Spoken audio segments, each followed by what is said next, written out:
Engineering படித்தா வேலை இல்லை, ஆனால் இன்ஜினியரிங் கற்றுக்கிட்டா. இன்றைக்கி எலக்ட்ரிக் இன்ஜினியரிங் படிக்கிற மாணவர்களுக்கு ஃபேன் ரிப்பேர் பண்ண தெரியறதில்ல, எலக்ட்ரிக் ஒர்க் பார்க்க தெரியறதில்ல. ஃபேர் அண்ட் லவ்லி பெண்கள் அதிகமாக யூஸ் பண்ணுறாங்க, ஆனால் அதே ஃபேர் அண்ட் லவ்லி ஸ்காலர்ஷிப் கொடுக்குறாங்க பெண்களுக்காக படிக்கிறதுக்காக. மாணவர்கள் படிப்பதை என்ன நினச்சிக்கிறணும் அப்படின்னா, பணம் சம்பாதிப்பதற்காக படிக்கணும் அப்படிங்கிறது நினைக்கக்கூடாது. வணக்கம். +2க்கு பிறகு என்ன படிக்கலாம், நல்ல கல்லூரியை தேர்வு செய்வது எப்படி, இது போன்ற பல்வேறு சந்தேகங்களுக்கான பதிலை கேரியர் கவுன்சிலிங் ஸ்பெஷலிஸ்ட் திரு முகமது ரஃபீக் அவர்களிடம் கேட்டு தெரிந்து கொள்ளும். வாருங்கள். வணக்கம் சார். வணக்கம். இன்றைக்கி நம்முடைய மாணவர்கள் பொதுவாக எந்த துறையை தேர்ந்தெடுத்து படிக்க விரும்புகிறாங்க சார்? எந்த துறையை படித்தா மாணவர்களுக்கு அதிக சம்பளம் வாங்க முடியும், எந்த துறையை தேர்வு செஞ்சால் லட்சத்திலிருந்து சம்பளம் வாங்கலாம், எந்த துறைக்கு உடனே வேலை கிடைக்கும், அது மாதிரி எந்த துறையை படித்தா வெளிநாட்டில் போய் மாணவர்கள் வேலை பார்க்கலாம், இப்படிங்கிற ஒரு கண்ணோட்டம் தான் மாணவர்கள்கிட்ட இருக்குது. ஆனால் அந்த மாணவர்கள் எப்படி தேர்வு செய்யணும் அப்படின்னா, தனக்கிட்டக்க எந்த திறமை இருக்குது, தனக்கு எதில் விருப்பம் இருக்குது, அது மாதிரி தனக்கு எங்கே இன்ட்ரெஸ்ட் இருக்குது, அதை பொறுத்து தான் தேர்வு செய்யணும். இப்போ பொதுவாக மாணவர்கள்கிட்ட நான் சொல்கிறது என்ன அப்படின்னா, what you want to become, நீ என்ன ஆகணும்னு விரும்புகிற, நான் ஐஏஎஸ் ஆகணும்னு விரும்புகிறேன், அதுக்கான படிப்பு என்ன. அது மாதிரி where you want to work, இடத்தை பொறுத்து தேர்வு செய்யலாம். எங்கே நீங்கள் பணியாற்றணும்னு நினைக்கிறீங்க அந்ததை பொறுத்து என்ன செய்யலாம், அவங்க அவங்களுடைய படிப்பை தேர்வு செய்யலாம். மூன்றாவது பார்த்தீங்கன்னா, what interest or skill he is having, அதாவது அவர்கிட்ட என்ன திறமை இருக்குது, என்ன விருப்பம் இருக்குது, அதை பொறுத்தாவது தேர்வு செய்யலாம். இந்த மூன்றை பொறுத்து தேர்வு செய்தால் மாணவர்கள் அவர்களுடைய எதிர்காலம் ரொம்ப ஒரு ஃபேண்டாஸ்டிக்காக இருக்கும் அப்படிங்கிறதா என்னுடைய ஒரு ஆலோசனை. துறையை தேர்வு செய்து படிக்கிற அதே அளவுக்கு கல்லூரியை தேர்வு செய்வதும் ரொம்ப முக்கியம். ஒரு நல்ல கல்லூரியை எப்படி சார் தேர்வு செய்யணும்? சார், மாணவர்கள் என்னென்னா, முதல்ல தான் என்ன ஆகணுங்கிறத முடிவு பண்ணணும். 10ஆம் வகுப்பு படிக்கும்போது இருந்தே முடிவு பண்ணிட்டாங்க அப்படின்னா, அப்போ அவங்க அந்த என்ன ஆகணும்னு நினைக்கிறாங்களோ அதுக்கான படிப்பு என்ன படிப்பு அப்படிங்கிற அந்த படிப்பை தேர்வு செய்யணும். அந்த படிப்பை தேர்வு செய்கிறதுக்கு +2ல் +1ல் எந்த குரூப்பை செலக்ட் பண்ணணும், ஏன்னா குரூப் வைஸ் படிப்புகள் மாறும். மாணவர்கள் படிப்பை தேர்வு செஞ்சு அந்த படிப்புக்கான +1ல் எந்த குரூப்புங்கிறத தேர்வு செஞ்சிடணும். இதை தேர்வு செஞ்சதுக்கப்புறம் அந்த படிப்பு எந்த கல்லூரியில் இருக்குது அப்படிங்கிறத பார்க்கணும். இப்படி தான் ஒரு கல்லூரியை தேர்வு செய்யணும். கல்லூரியை தேர்வு செய்யும் போது கல்லூரியில் படிக்க போகிறோமா, யூனிவர்சிட்டியில் படிக்க போகிறோமா, தமிழ்நாட்டில் படிக்க போகிறோமா, இல்லை அகில இந்திய பல்கலைக்கழகங்களில் படிக்க போகிறோமா. தமிழ்நாட்டில் படிக்கணும் அப்படின்னா நல்ல +2ல் மார்க் எடுத்தால் போதும். அகில இந்திய பல்கலைக்கழகங்களில் படிக்கணும் அப்படின்னா நல்ல ஸ்கோர் எடுக்கணும். இப்போ உதாரணமாக ஒரு மாணவர் தமிழ்நாட்டில் இருக்கக்கூடிய லா கல்லூரியில் படிக்கணும் அப்படின்னு நினைக்கிறா, டாக்டர் அம்பேத்கர் லா யூனிவர்சிட்டியில் படிக்கணும், அதனுடைய சரௌண்டிங்கில் அதனுடைய சார்ந்து இருக்கக்கூடிய கல்லூரிகளில் லா கோர்ஸ் படிக்கணும் அப்படின்னா +2ல் வாங்குகிற கட் ஆஃப் மார்க் மதிப்பெண்கள் போதும். இதே இது மாணவர்கள் அகில இந்திய பல்கலைக்கழகத்தில் அகில இந்திய கல்வி நிறுவனங்களில் படிக்கணும் அப்படின்னா, இப்போ நேஷனல் லா ஸ்கூல் திருச்சியில் இருக்குது. அப்போ அந்த லாக்கான என்ட்ரன்ஸ் எக்ஸாம் கிளாட்னு சொல்லியிருக்கு, CLAT. அந்த என்ட்ரன்ஸ் எக்ஸாமில் வின் பண்ணி ஆல் இந்தியா கோட்டாவில் போய் அவருக்கு ஒரு வேளை திருச்சி கிடைக்கிது அப்படின்னா அந்த ஆல் இந்தியா கோட்டாவில் எடுத்துகிட்டு வரலாம். ஒருவேளை அவருக்கு வேறு ஸ்டேட் கூட கிடைக்கலாம். ஓகேங்களா? ஸோ அந்த மாதிரி ஆல் இந்தியா கோட்டாவில் போகிறதுக்கு என்ட்ரன்ஸ் எக்ஸாம் எழுதணும். இதெல்லாம் முடிவு பண்ணிவிட்டு பொதுவாக ஒரு கல்வி நிறுவனம் எப்படி இருக்கணும் அப்படின்னா, மாணவர்கள் ஒரு கல்வி நிறுவனத்தை தேர்வு செய்கிறாங்கன்னா அந்த கல்வி நிறுவனம் அந்த கோர்ஸுக்கு ஒரு ஸ்பெஷலைஸ்டு கல்வி நிறுவனமாக இருக்கணும். அப்படி இருக்கான்னு மாணவர்கள் பார்க்கணும். அதுக்கப்புறம் அந்த கல்வி நிறுவனம் குறைவான கல்வி கட்டணத்தை வசூல் பண்ணுறாங்களா, அந்த ஃபீஸ் கம்மியாக இருக்கா அப்படிங்கிறத பார்க்கணும் அந்த கல்வி நிறுவனத்தில். அது மாதிரி அந்த கல்வி நிறுவனத்தில் மாணவர்கள் படிக்கும்போது அவர்களுக்கு ஏராளமான வாய்ப்புகள் கொடுக்கக்கூடிய கல்வி நிறுவனமாக இருக்காங்களா, அதாவது மாணவர்கள் பாட புத்தகத்தை மட்டுமே படிக்காமல் அவங்களுடைய ஸ்கில்லை டெவலப் பண்ணணும். படிக்கும்போது ஸ்கில்லை டெவலப் பண்ணுறதுக்கு, அதாவது திறமைகளை வளர்த்துக்கிறதுக்கு நிறைய பயிற்சிகளை கொடுக்கக்கூடிய கல்வி நிறுவனங்களாக இருக்காங்களா அப்படிங்கிறத பார்த்து தேர்வு செய்யணும் மாணவர்கள். அந்த இன்ஃப்ராஸ்ட்ரக்சர், ஆய்வகங்கள், இதெல்லாம் நல்ல இன்ஃப்ராஸ்ட்ரக்சர் இருக்கா, ஃபெசிலிட்டி இருக்கா, அங்கே இருக்கக்கூடிய ப்ரொஃபஸர்ஸ் நல்ல ஹை குவாலிஃபைடாக, அதாவது ஹை குவாலிஃபைடுங்கிறது நான் சொல்கிறது அவங்கெல்லாம் டாக்டரேட் முடிச்சிருக்காங்க அப்படிங்கிறது மட்டும் இல்லை. ஏன்னா இன்றைக்கி எல்லாரும் டாக்டரேட் பண்ணுறாங்க.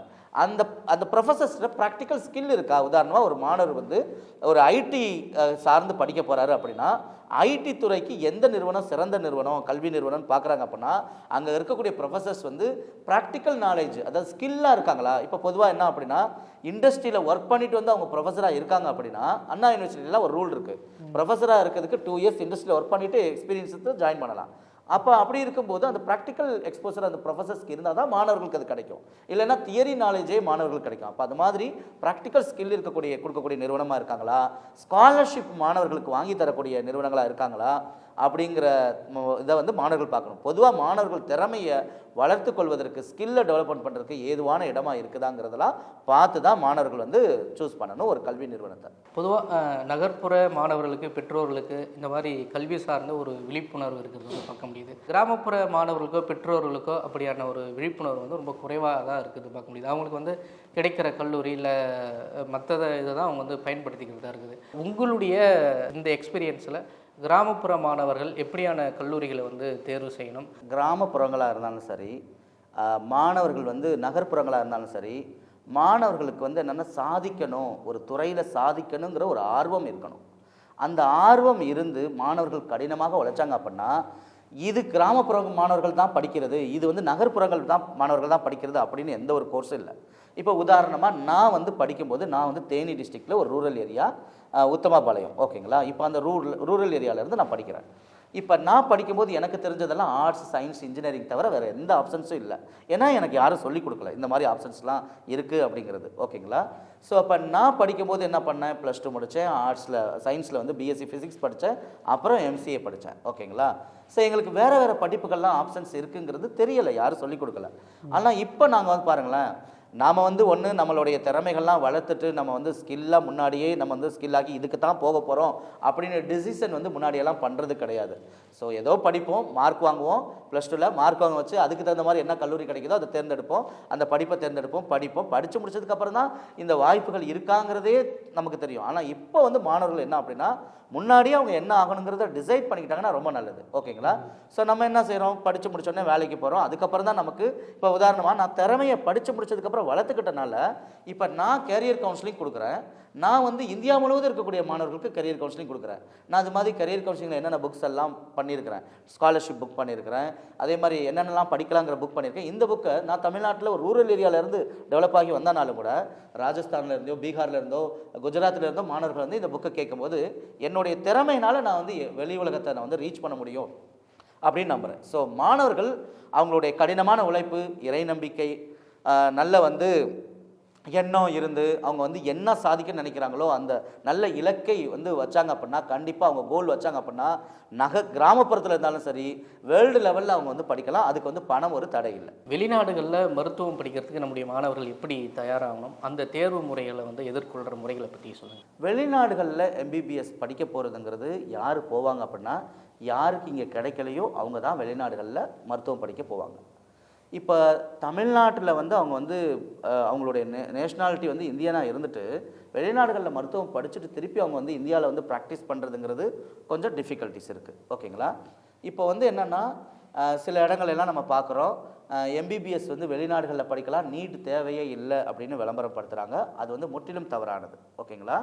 ஸோ இது அந்த கொரோனா வந்த டைமில் வந்து 1 இயர் வேணால் இந்த எம்சிஐ வந்து ரிலாக்ஸேஷன் கொடுத்தாங்க. என்ன கொடுத்தாங்கன்னா, இப்போ நீட் எழுதலைனாலும் கூட வெளிநாடு போய் படிக்கலாம். ஆனால் வந்து என்ன அப்படின்னா, இப்போ ஃபார் எக்ஸாம்பிள் இப்போயுமே என்ன இருக்குது அப்படின்னா, இப்போ இந்த வருஷம் வந்து யாராவது வந்து எம்பிபிஎஸ் படிக்கணும்னு ஆசைப்பட்றாங்க, ஆனால் நீட் இல்லை.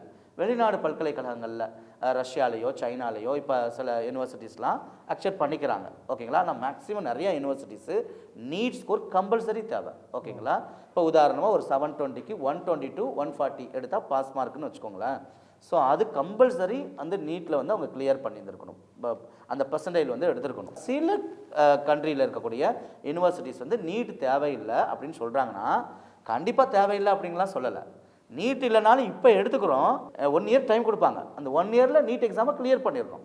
அப்படி இல்லைன்னா அவங்க போய் படித்து வேஸ்ட்டு. நீட் எக்ஸாம் இல்லாமல் அவங்க படித்தாங்கன்னா அந்த கண்ட்ரியுமே அக்செப்ட் பண்ணிக்கிற மாட்டாங்க. 1 இயர்க்குள்ளே அவங்க கிளியர் பண்ணணும். அப்படியே சில கண்ட்ரீஸில் அவங்க படித்து, ஏன்னா சில கண்ட்ரீஸில் சில ஃபேக்கெல்லாம் இருக்கும், சில யூனிவர்சிட்டிஸ்லாம் அப்படி படித்து வர்றாங்க அப்படின்னா எம்சிஐ வந்து அவங்கள வந்து இங்கே ப்ராக்டிஸ் பண்ண அலோவே பண்ணாது. நீட்டோட எம்பிபிஎஸ் வெளிநாட்டில் படிச்சுட்டு திருப்பி இங்கே படித்து முடிச்சுட்டு இங்கே வந்தானாலுமே அவங்க நெக்ஸ்ட்டுன்னு ஒரு எக்ஸாம் எழுதணும். எம்சிஐ நடத்தக்கூடிய அந்த எக்ஸாமை கிளியர் பண்ணால் தான் இந்தியாவில் ப்ராக்டிஸ் பண்ண முடியும், ஓகேங்களா. பட் நீட் இல்லைன்னா இவங்க அதை டச் பண்ணவே முடியாது. சரி, வெளிநாட்டுகளில் படிக்கக்கூடிய பட்ட படிப்புகளுக்கு ஸ்காலர்ஷிப் வாய்ப்புகள்லாம் எப்படி சார் இருக்குது, அது எப்படி பெறணும்? அதாவது மாணவர்கள் வந்து எந்த பட்ட படிப்பான இருந்தாலும் சரி, இந்தியாவில் படிக்கிறது தான் பெஸ்ட்டு. ஓகேங்களா? இந்தியாவில் படித்தாங்கன்னா படிச்சுட்டு வெளிநாட்டில் போய் வேலை பார்க்கலாம். ஆனால் வெளிநாட்டில் படிச்சுட்டு இந்தியாவில் வந்து சர்வே பண்ணுறங்கிறது கொஞ்சம் டிஃபிகல்ட்டிஸ். இப்போ இங்கே படிச்சுட்டு ஒரு மாணவர்கள் அண்டர் கிராஜுவேஷன் முடிக்கிறாரு, முடிச்சுட்டு வெளிநாட்டில் போய் மாஸ்டர் டிகிரி வேணால் படிக்கலாம், ரிசர்ச் வேணால் போகலாம். இங்கே இல்லாத ஒரு ஃபீல்டுக்கு ரிசர்ச் வேணால் அங்கே வேணால் போகலாம். ஓகேங்களா? ஆனால் பேசிக் அண்டர் கிராஜுவேஷன் இந்தியாவில் படிக்கணுங்கிறதா என்னுடைய ரெக்கமெண்டேஷன். ஓகேங்களா? இப்போ மாஸ்டர் டிகிரிக்கு சில பேர் என்ன செய்வாங்க, சிங்கப்பூர் போவாங்க, துபாய் போவாங்க. சில துபாய் யூனிவர்சிட்டியில் வந்து பார்த்திங்கன்னா மேனேஜ்மெண்ட்டும் டெக்னாலஜி சேர்ந்து மாஸ்டர் டிகிரிலாம் இருக்குது. ஒர்க் பண்ணிகிட்டே படிக்கலாம் சில கண்ட்ரிகளில். இப்போ வெளிநாடுகளில் இப்போ நம்ம இந்தியாவே எடுத்துக்கிட்டிங்க அப்படின்னா வெளிநாட்டு மாணவர்கள் இந்தியாவில் வந்து படிக்கிறதுக்கு நம்ம கண்ட்ரியே வந்து நிறைய ஆஃபர் கொடுப்பாங்க. ஏன்னா ஒரு கண்ட்ரியில் வந்து இப்போ இந்தியாவில் வெளிநாட்டவர்கள் வந்து படிக்கிறாங்க அப்படின்னா அந்த கண்ட்ரியில் நல்ல எஜுகேஷன் இருக்குது. அப்போ அதை வந்து நமக்கு வந்து அது நல்ல வேல்யூவை கிரியேட் பண்ணும். அதனால் வெளிநாட்டு மாணவர்களுக்கு சில சலுகைலாம் இந்தியாவில் கொடுப்பாங்க அங்கேயும் வந்து படிக்கிறதுக்கு. அது மாதிரி இந்தியாவில் இருக்கக்கூடிய மாணவர்கள் வேறு கண்ட்ரி போகிறதுக்கு அந்தந்த கண்ட்ரி வந்து சில சலுகைகள்லாம் கொடுப்பாங்க. அதுக்கு மாணவர்கள் என்னன்னா எலிஜிபிளாக இருக்கணும், அந்த யூனிவர்சிட்டிஸ் எந்தெந்த யூனிவர்சிட்டின்னு பார்த்து ப்ராப்பராக அப்ளை பண்ணணும், அங்கே அவங்களுக்கு அட்மிஷன் கிடைக்கணும். ஸோ அவங்களுக்கு என்ட்ரன்ஸ் எக்ஸாம்லாம் அங்கேயும் வைப்பாங்க. ஓகேங்களா? அது மாதிரி வெளிநாட்டில் போய் படிக்கணும் அப்படின்னா அவங்க வந்து லாங்குவேஜ் கிளியரன்ஸ் எக்ஸாம்லாம் இருக்குது, டோஃபில், அதுக்கப்புறம் ஐலெட், இந்த மாதிரி எக்ஸாம் கிளியரன்ஸ் எல்லாம் பண்ணிட்டு தான் அவங்க வந்து அப்ளை பண்ணணும். ஓகேங்களா? அப்போ அவங்களுக்கு வந்து சில ஸ்டூடெண்ட்டுக்கு ஸ்காலர்ஷிப் கிடைக்கும், அதை வந்து அவங்க அவைல் பண்ணிக்கலாம். ஓகேங்களா? எந்தெந்த நாட்டு பல்கலைக்கழகங்கள் நம் நாட்டு மாணவர்கள் நல்ல ஸ்காலர்ஷிப் எந்த பட்டப்படிப்புகள்லாம் தராங்க சார்? அதாவது எந்த பட்டப்படிப்பு அப்படின்னா மாணவர்களுக்கு இப்போ உதாரணமாக ரிசர்ச் ஓரியன்டாக இருக்குல்ல, அதுக்கு ப்ரையாரிட்டி கொடுக்குறாங்க. என்னென்னா இப்போ சில கண்ட்ரிலெலாம் வந்து ரிசர்ச் வந்து கம்மியாக இருக்கும். இப்போ இங்கேருந்து நல்ல டேலண்ட் ஸ்டூடெண்ட், டாப் ஸ்டூடெண்ட்டு, நல்ல ஒரு சயின்ஸ்லேயே வந்து நல்ல ரிசர்ச் பண்ணியிருக்க ஸ்டூடெண்ட், நிறைய அவங்க ஆய்வறிக்கை இருக்குது, நிறையா ப்ராஜெக்ட்ஸ் பண்ணியிருக்காங்க அப்படின்னா அந்த மாதிரி ஸ்டூடெண்ட் வெளிநாட்டுக்கு வந்து அப்ளை பண்ணும்போது அந்த ஸ்டூடெண்ட்ஸோடைய நாலேஜ் அவங்க கண்ட்ரிக்கு யூஸ்ஃபுல்லாக இருக்கலாம். அப்போது தான் ஃபுல் ஸ்காலர்ஷிப் கொடுக்குறாங்க. ஸோ இது வந்து இந்த பர்டிகுலர் யூனிவர்சிட்டி, பர்டிகுலர் காலேஜ்னு சொல்லி நம்ம வந்து ரெஃபர் பண்ண முடியாது. இதெல்லாம் மாணவர்கள் என்னென்னா கூகுளில் தான் சர்ச் பண்ணணும். ஒவ்வொரு கண்ட்ரி வைஸ் டாப் யூனிவர்சிட்டிஸ் வந்து என்னென்ன இருக்குது, எந்தெந்த யூனிவர்சிட்டி என்னென்ன ஸ்காலர்ஷிப் கொடுக்குறாங்க, எப்படி அப்ளை பண்ணுறது, ஒவ்வொரு யூனிவர்சிட்டியில் எந்தெந்த கோர்சஸ் இருக்குது, எந்த கோர்ஸுக்கு எந்த யூனிவர்சிட்டி பெஸ்ட் அப்படிங்கிறது நாம் சொல்லவே கூடாது. ஸ்டூடெண்ட் தான் செலக்ட் பண்ணணும். ஓகேங்களா? அவங்க ஒரு கோர்ஸ் இருக்குன்னா இந்த கோர்ஸுக்கு உதாரணமாக சைக்காலஜி கோர்ஸுக்கு எந்த யூனிவர்சிட்டி பெஸ்ட்டு, எந்த கண்ட்ரியில் இருக்குது அப்படிங்கிறத பார்த்து அவங்க ப்ராப்பராக அப்ளை பண்ணணும். அதுதான் என்னுடைய மாணவர்களுக்கு நான் ரெக்கமெண்ட் பண்ணக்கூடியது. இப்போ இந்திய மாணவர்கள் வெளிநாட்டில் போய் படிக்கிறதுக்கு ஸ்காலர்ஷிப் கொடுக்குறாங்க, இந்தியா கவர்மெண்ட்டே கொடுக்குறாங்க. உதாரணமாக என்ன அப்படின்னா இப்போ மைனாரிட்டி மாணவர்கள்லாம் வந்து என்னென்னா இந்தியாவில் இருந்துட்டு வெளிநாட்டில் போய் மாஸ்டர் டிகிரியோ ரிசர்ச்சோ பண்ணுறதுக்கு இண்டஸ்ட்ரி சப்சிடி லோன் கொடுக்குறாங்க சென்ட்ரல் கவர்மெண்ட்லேருந்து. அது மாதிரி கேசி மகேந்திரா ஸ்காலர்ஷிப் ஃபார் அப்ராட் ஸ்டடீஸ்ன்னு சொல்லியிருக்கு. இது வந்து ஃபார் ஆல் கம்யூனிட்டி. அப்போ அது வந்து பார்த்திங்க அப்படின்னா 2 lakhs rupees வெளிநாட்டில் போய் படிக்கிறதுக்குனே கொடுக்குறாங்க. பட் ஸ்டூடெண்ட் இந்தியா மாணவர்கள் வேர்ல்டு லெவலில் சாதிக்கணுங்கிறதுக்காக தான் இந்தியாவில் இருக்கக்கூடிய ஆர்கனைசேஷன் லைக் நான் சொன்ன கேசி மகேந்திரா இந்த மாதிரி சில ஆர்கனைசேஷன் செலக்ட் பண்ணி மாணவர்களை என்ன செய்கிறாங்க, அனுப்புகிறாங்க, ஸ்காலர்ஷிப் கொடுக்குறாங்க. ஈவன் மாற்றுத்திறனாளி மாணவர்களுக்கே சென்ட்ரல் கவர்மெண்ட்டில் ஒரு ஸ்கீம் இருக்குது, Overseas education for the differently abled students அப்படின்னு. அப்போ இங்கே அண்டர் கிராஜுவேஷன் முடிச்சுட்டு மாஸ்டர் டிகிரிக்கும் ரிசர்ச்சுக்கும் மாற்றுத்திறனாளி மாணவர்கள் வெளிநாட்டில் போய் படிக்கிறதுக்கு ஃபுல் ஸ்காலர்ஷிப் கொடுக்குறாங்க. ஒவ்வொரு வருஷம் கிட்டத்தட்ட 150 ஸ்டூடெண்ட்ஸ் செலக்ட் பண்ணி அனுப்புகிறாங்க. ஸோ இந்த மாதிரி நிறைய ஸ்காலர்ஷிப்ஸ் இருக்குது. சார், இந்தியாவில் படிக்கக்கூடிய பட்டப்படிப்புகளுக்கு எந்த பட்டப்படிப்புகள்லாம் ஸ்காலர்ஷிப் இருக்குது, அது எப்படி சார் விண்ணப்பிச்சு பெறது மாணவர்கள்? அதாவது நான் மாணவர்களுக்கு ரெக்கமெண்ட் பண்ணுறது என்ன அப்படின்னா, நீங்கள் ஆல் இந்தியா லெவலில் என்ட்ரன்ஸ் எக்ஸாம் எழுதி ஆல் இந்தியா கோட்டாவில் போனீங்க அப்படின்னா சில படிப்புகளுக்கெல்லாம் ஃபீஸ் ரொம்ப கம்மி தான். டாப் இன்ஸ்டிடியூட்டில் நீங்கள் குறைவான கட்டணத்தில் படிக்கலாம். ஓகேங்களா? இல்லை தமிழ்நாட்டில் வந்து பார்த்திங்கன்னா +2ல் நல்ல மார்க் எடுத்து கட் ஆஃப் மார்க் அடிப்படையில், உதாரணமாக கட் ஆஃப் மார்க் அடிப்படையில் உங்களுக்கு நீங்கள் போகிறீங்க, இன்ஜினியரிங் படிக்கணும்னு ஆசைப்பட்றீங்க அப்படின்னா அண்ணா யூனிவர்சிட்டி கவுன்சிலிங்கில் போய் அண்ணா யூனிவர்சிட்டியே கிடைக்கிது அப்படின்னா உங்களுக்கு ஃபீஸே 10,000 ரூபாய் தான். ஓகேங்களா? அதுலேயும் நீங்கள் முதல் பட்டதாரியாக இருந்தால் கவர்மெண்ட்டே உங்களுக்கு கொடுத்துட்றாங்க. ஓகேங்களா? ஸோ இதே மாதிரி நீட் எக்ஸாமில் நல்ல ஸ்கோர் பண்ணி தமிழ்நாட்டில் இருக்கக்கூடிய மெடிக்கல் காலேஜில் சீட் கிடச்சிருச்சு, இல்லை ஆல் இந்தியா மெடிக்கல் காலேஜில் வந்து டாப் மெடிக்கல் காலேஜில் கவர்மெண்ட் காலேஜஸில் சென்ட்ரல் கவர்மெண்ட் காலேஜில் சீட் கிடச்சிச்சுன்னா ரொம்ப ஃபீஸ் கம்மி. இப்போ தமிழ்நாட்டில் பார்த்தீங்கன்னா மெடிக்கல் காலேஜில் எம்பிபிஎஸ்சில் நல்ல ஸ்கோர் ஒரு பையன் எடுத்துருக்கிறான், டாக்டருக்கு மெடிக்கலுக்கு எம்பிபிஎஸ் கிடச்சிருச்சு கவர்மெண்ட் காலேஜில். ஃபீஸ் வந்து பார்த்திங்க அப்படின்னா 13,000 ரூபா தான் மாணவர்களுக்கு. அதிலே முதல் பட்டதாரியாக இருந்தால் வருஷத்துக்கே 13,000 ரூபா. அதான் நான் மாணவர்கள்ட்ட சொல்கிறது, மதிப்பெண்கள் அதிகமாக இருந்துச்சுன்னா ஃபீஸ் கம்மி. இப்போ மெடிக்கல் எம்பிபிஎஸ் வந்து 13,200 படிச்சிடலாம். மதிப்பெண்கள் குறைய குறைய நீட்டில் ஸ்கோரே இல்லை அப்படின்னா கோடி லட்சத்தில் கொடுத்து தான் நீங்கள் படிக்க வேண்டி வரும். அப்போ மாணவர்கள் மதிப்பெண்களை பொறுத்து இந்த ஸ்காலர்ஷிப்பு, இந்த மாணவர்களுக்கு வந்து என்னென்னா ஸ்டைஃபண்ட் அந்த மாதிரி இதெல்லாம் இருக்குது. இப்போ இது வந்து பார்த்திங்கன்னா தமிழ்நாட்டில் உங்களுக்கு வந்து சென்னை மேத்தமெட்டிக்கல் இன்ஸ்டிடியூட்னு CMI இருக்குது. ஓகேங்களா? இது சென்ட்ரல் இன்ஸ்டிடியூட்டு. இங்கே பிஎஸ்சி மேக்ஸ் அண்ட் ஃபிசிக்ஸு ஒரு படிப்பு, BSc maths and computer science 2 subject சேர்ந்து ஒரு டிகிரி. இங்கே ஃபீஸ் வந்து பார்த்திங்க அப்படின்னா இதுக்கு என்ட்ரன்ஸ் எக்ஸாம் மூலியமாக தான் மாணவர்கள் செலக்ட் ஆகணும். இதுக்கு ஃபீஸ் வந்து பார்த்திங்கன்னா 750 rupees தான் ஃபீஸு. ஆனால் மாணவர்களுக்கு வந்து மந்த்லி பார்த்திங்க அப்படின்னா 1500 to 3000 rupees மந்த்லி ஸ்டைஃபன் கிடைக்குது. ஸோ இந்த மாதிரியான படிப்புகள்லாம் மாணவர்கள் வந்து படிக்கலாம். அதே மாதிரி இந்தியன் ஸ்டாட்டிஸ்டிக்கல் இன்ஸ்டிடியூட் ISIன்னு இருக்குது. இங்கே BMATன்னு சொல்லி 4 years ஸ்டாட்டிஸ்டிக்ஸ் மேத்தமெட்டிக்ஸ் சார்ந்திருக்கு. இதை படிக்கிறதுக்கு இந்த ISI உடைய இந்தியன் ஸ்டாட்டிஸ்டிக்கல் இன்ஸ்டிடியூட்டோடைய என்ட்ரன்ஸ் எக்ஸாம் எழுதி பாஸ் பண்ணாங்கன்னா ஃபீஸே கிடையாது. மந்த்லி 5000 to 10,000 rupees ஸ்காலர்ஷிப் கிடைக்குது. ஸோ இந்த மாதிரி டேலண்ட் பேஸ்டு ஸ்காலர்ஷிப்பை மாணவர்கள் ஃபஸ்ட்டு செலக்ட் பண்ணணும். டேலண்ட் பேஸ்டு ஸ்காலர்ஷிப்க்கு மார்க் அதிகமாக வேணும். என்ட்ரன்ஸ் எக்ஸாம் இது பண்ணணும். +2க்கு மேலே +2 மார்க் நல்லா கிளியர் பண்ணியிருக்கணும். ஸோ இதுக்கு அடுத்து வந்து பார்த்திங்க அப்படின்னா மாணவர்கள் ஆர்ட்ஸ் அண்ட் சயின்ஸ் கல்லூரிகளில் கவர்மெண்ட் கோட்டா மூலியமாக போகிறாங்க. எய்டட் காலேஜில் கவர்மெண்ட் கோட்டா கிடைக்குதுன்னா அவங்க ஃபஸ்ட்டு கிராஜுவேட்டாக இருந்தால் அவங்களுக்கு ஃபீஸே 1000 ரூபாய் 2000 ரூபாய் தாங்க ஃபீஸு. ஸோ மாணவர்கள் படிக்கலாம். மாணவர்கள் மார்க் இல்லை அப்படிங்கிற பட்சத்தில் மாணவர்களுக்கு ஆர்ட்ஸ் அண்ட் சயின்ஸ் கோர்ஸுக்கு ப்ரைவேட் காலேஜில் சீட் கிடைக்குது அப்படின்னா அவங்க வந்து ஒரு செமஸ்டருக்கு 15,000 20,000 கட்ட வேண்டிய சூழ்நிலை வருது. ஓகேங்களா? ஸோ ஸ்காலர்ஷிப் எல்லாம் வந்து பார்த்திங்க அப்படின்னா மாணவர்களுக்குடைய எப்படி டிவைட் பண்ணுவாங்கன்னா டேலண்ட் பேஸ்டு ஸ்காலர்ஷிப் இருக்கும், அதுக்கப்புறம் உமன்ஸுக்காகவே ஸ்காலர்ஷிப் இருக்கும், ஸ்போர்ட்ஸ் ஸ்டூடெண்ட்ஸ்க்காகவே ஸ்காலர்ஷிப் இருக்கும். இப்போ அண்ணா யூனிவர்சிட்டியில் வந்து ஸ்போர்ட்ஸ் கோட்டா இருக்குது. அதே மாதிரி நிறைய காலேஜஸில் ஸ்போர்ட்ஸ் கோட்டா இருக்குது. அதே மாதிரி வந்து பார்த்திங்கன்னா மைனாரிட்டி பேஸ்டு ஸ்காலர்ஷிப் இருக்கும், SC/ST பேக்வேர்டு ஸ்டூடெண்ட்ஸோடைய ஸ்காலர்ஷிப் இருக்கும். ஸோ இந்த மாதிரி மாணவர்களுடைய ஸ்காலர்ஷிப் வந்து டிவைட் பண்ணியிருப்பாங்க. ஸ்காலர்ஷிப் யார் கொடுக்குறாங்க அப்படின்னா கவர்மெண்ட் கொடுக்குறாங்க. சென்ட்ரல் கவர்மெண்ட் கொடுக்குறாங்க, ஸ்டேட் கவர்மெண்ட் கொடுக்குறாங்க, ப்ரைவேட் NGOs கொடுக்குறாங்க. அதே மாதிரி நிறைய கம்பெனிஸு CSR ஃபண்டாக வந்து ஸ்காலர்ஷிப் வந்து கொடுக்குறாங்க. ஓகேங்களா? இந்தியன் ஆயில் கொடுக்குறாங்க. அப்புறம் வந்து பார்த்திங்க அப்படின்னா LIC கோல்டன் ஜூப்ளி ஸ்காலர்ஷிப்னு இருக்குது. ஸோ ஒரு ஸ்காலர்ஷிப்பை அப்ளை பண்ணுறதுக்கு மாணவர்கள் ரெகுலர் டிகிரி படித்தா மட்டும்தான் அப்ளை பண்ண முடியும். மாணவர்கள் அகடமிக்லி ஃபார்வர்டாக இருந்து ஃபினான்ஷியலி பேக்வேர்டாக இருந்தாங்கன்னா இந்த ஸ்காலர்ஷிப்லாம் அப்ளை பண்ணலாம். சில ஸ்காலர்ஷிப்லாம் வந்து பார்த்திங்க அப்படின்னா பேரண்ட்ஸ் இல்லாத பசங்களுக்கு, ஃபாதர் இல்லாத பசங்களுக்கு, இந்த கொரோனானால வாழ்வாதாரத்தை இழந்த பசங்களுக்கெல்லாம் வந்து ஃபர்ஸ்ட் ப்ரிஃபரன்ஸ் கொடுக்குறாங்க. பொதுவாக மாணவர்கள் எல்லா ஸ்காலர்ஷிப்பும் இப்போ சென்ட்ரல் கவர்மெண்ட் ஸ்காலர்ஷிப்லாம் பார்க்குறதுக்கு நேஷ்னல் போர்ட்டல், நேஷ்னல் ஸ்காலர்ஷிப் போர்ட்டல்னு சொல்லி இருக்குது சென்ட்ரல் கவர்மெண்ட்டோடைய வெப்சைட். அதில் போய் பார்த்தாங்க அப்படின்னா இந்தியாவில் இருக்கக்கூடிய என்னென்ன ஸ்காலர்ஷிப் இருக்குது, கவர்மெண்ட்டோடைய ஸ்காலர்ஷிப் எல்லாம் மாணவர்கள் வந்து பார்த்துக்கறலாம். ஓகேங்களா? ஸோ அதே மாதிரி மாணவர்கள் என்னென்ன ஸ்காலர்ஷிப்லாம் இருக்குன்னு தெரிஞ்சுக்கணும் அப்படின்னா நான் வந்து ஸ்காலர்ஷிப்பில் தான் படித்தேன். அதனால் நான் ஸ்காலர்ஷிப்புக்கு புக்கு ரைட் பண்ணியிருக்கிறேன். 200 ஸ்காலர்ஷிப்பை பற்றி ஃப்ரம் ஸ்கூல் டு PhD வரை ஸ்காலர்ஷிப் இருக்குது. ஸ்கூலில் இருந்து ஆரம்பிக்கிறது உங்களுக்கு தெரியும். RT எஜுகேஷன் மூலிமா, ரைட் டு எஜுகேஷன் ஸ்கீம் மூலிமா இன்றைக்கி ப்ரைவேட் ஸ்கூல்களில் LKGயில் இருந்து படிக்கிறதுக்கு கூட இன்றைக்கி வந்து கவர்மெண்ட்டே ஃபண்டிங் பண்ணுறாங்க. ஸோ அந்த ஸ்கீமுக்கு அந்தந்த ஸ்கூல்களில் மாணவர்கள் இந்த மே மாதத்தில் வந்து அப்ளை பண்ணோம். ஸோ LKGயிலேருந்து ஆரம்பிக்கக்கூடிய ஸ்காலர்ஷிப்பு PhD ரிசர்ச் பண்ணுற வரைக்கும் ஃபெல்லோஷிப்பாக வந்து கொடுக்குறாங்க. 200 ஸ்காலர்ஷிப் பற்றி நான் கம்பைல் பண்ணியிருக்கிறேன். இது மாணவர்கள் வந்து ஃப்ரீயாக டவுன்லோட் பண்ணிக்கலாம். அதுக்கான வெப்சைட் சொல்கிறேன், www.saibaii.education/book என்ற வெப்சைட்டில் போய் மாணவர்கள் டவுன்லோட் பண்ணிக்கலாம். இதில்